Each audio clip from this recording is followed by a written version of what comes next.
मेरी कसम, तुम सूरज को कुछ भी नहीं कहो। लेकिन क्यों? सूरज की आज़ादी के बदले मैंने ये जिंदगी चुनी। ये कांच फोटो फ्रेम के साथ बाहर फिकवा दो और पूरे घर को अच्छी तरह से चेक करो कि कहीं कोई पुराना सामान तो नहीं रह गया। एक सच जो दिलों में दफन था आज ऐसा सामने आने वाला है कि नफरत की दीवारें भी टूट जाएंगी और मोहब्बत फिर से अपनी जगह बना लेगी। कहानी अब एक ऐसे मोड़ पर पहुंच चुकी है जहां हर फैसला सिर्फ घर नहीं बल्कि रिश्तों की किस्मत भी तय कर रहा है। सूरज अपने अंदर सुलग रही नफरत और बदले की आग को लेकर एक बड़ा कदम उठाता है। वो अपने ताईमा और पापा को आंखों पर पट्टी बांधकर एक अनजान जगह पर लेकर आता है। दोनों हैरान होते हैं कि आखिर सूरज क्या करने वाला है। जैसे ही पट्टी खुलती है उनके सामने एक भव्य हवेली खड़ी होती है और अगले ही पल उनकी आंखें हैरानी से फैल जाती हैं। वो जगह कोई और नहीं बल्कि वही मशहूर गुलाब हवेली होती है। ताईमा घबराकर पूछती हैं कि सूरज उन्हें यहाँ क्यों लाया है, क्योंकि ये हवेली तो कभी उनके लिए सिर्फ एक काम करने की जगह थी। लेकिन सूरज गर्व से मुस्कुराते हुए कहता है कि अब ये हवेली किसी और की नहीं बल्कि उनका अपना घर है।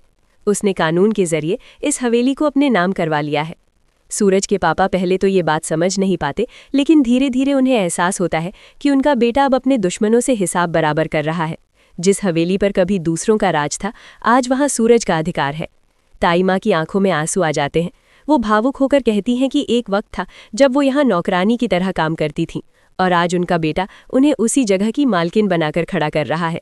ये पल उनके लिए किसी सपने से कम नहीं होता, लेकिन इसी खुशी के बीच एक कड़वाहट भी छुपी होती है। सूरज तुरंत आदेश देता है कि हवेली में मौजूद हर वो चीज़ हटा दी जाए जो उसे उसके पुराने रिश्तों की याद दिलाती है, खासकर ईशा से जुड़ी हर निशानी। वो यहाँ तक कह देता है कि उसे अब अतीत का एक भी टुकड़ा अपने आसपास नहीं चाहिए। उसका ये रूप देखकर हर कोई चौंक जाता है। वो अपनी और ईशा की तस्वीर तक तुड़वा देता है, जैसे वो अपने दिल से भी हर एहसास को मिटा देना चाहता हो। दूसरी तरफ ईशा ये सब देखकर टूट जाती है, लेकिन वो चुप रहती है। उसके दिल में अभी भी सूरज के लिए वही सम्मान और प्यार है, बस हालात ने उसे मजबूर कर दिया है। उधर आकाश, जो खुद को ताकतवर समझता था, अब कानून के सामने मजबूर नजर आता है।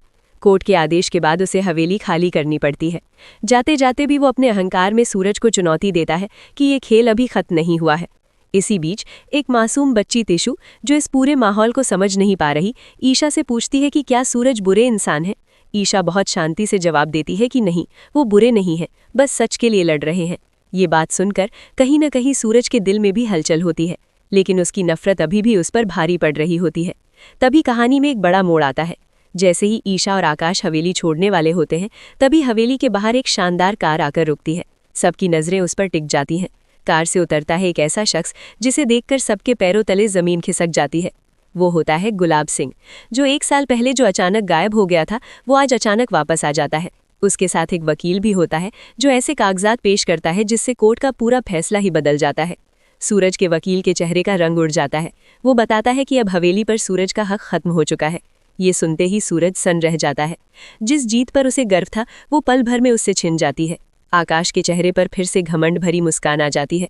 वो सूरज को ताना मारते हुए कहता है कि उसे पहले ही पता था कि वो हार नहीं सकता। लेकिन सूरज हार मानने वालों में से नहीं है। वो साफ शब्दों में कहता है कि ये लड़ाई अभी खत्म नहीं हुई है। अब कहानी और भी ज़्यादा दिलचस्प और ख़तरनाक मोड़ पर आ चुकी है, क्योंकि असली सच अभी सामने आना बाकी है। बहुत जल्द कावेरी होश में आने वाली है और उसके साथ ही वो सच्चाई भी सामने आएगी जिसने ईशा को मजबूर किया था वो कदम उठाने के लिए, जिसे सबने गलत समझा। जब ये सच्चाई सामने आएगी, तब सूरज और ताईमा दोनों को अपनी गलती का एहसास होगा। नफरत की जगह पछतावा ले लेगा। ताईमा खुद ईशा से माफ़ी मांगेंगी और सूरज भी अपने दिल की सच्चाई को समझेगा। और आखिरकार तमाम गलत फहमियों और दर्द के बाद सूरज और ईशा का मिलन होगा, जिसका इंतज़ार हर किसी को था। लेकिन इस मिलन से पहले एक और तूफान आना बाकी है, क्योंकि अब सूरज आकाश को सिर्फ हराना नहीं चाहता, बल्कि उसे पूरी तरह बर्बाद करने की ठान चुका है। आगे की कहानी में देखने को मिलेगा कि कैसे सच सामने आएगा, कैसे रिश्ते फिर से जुड़ेंगे और कैसे नफरत के बीच भी मोहब्बत अपनी राह बना लेगी।